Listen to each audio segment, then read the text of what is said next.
तुम्ही शेतकऱ्यांसाठी बरेचसे आंदोलन केलेले आहेत. ऊसाला चांगला दर मिळावा म्हणून. ह्याने शेतकऱ्यांचा फायदा होतो, पण कारखानदारांचं नुकसान होतं.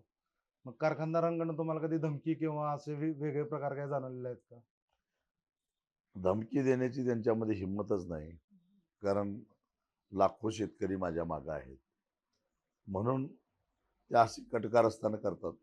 उदाहरणार्थ 2019ला सार्वत्रिक निवडणुकीत कटकारस्थान करून वेळप्रसंगी समोरच्या पक्षाशी हातमिळवणी करून अ, त्यांनी माझा पराभव घडवून आणला.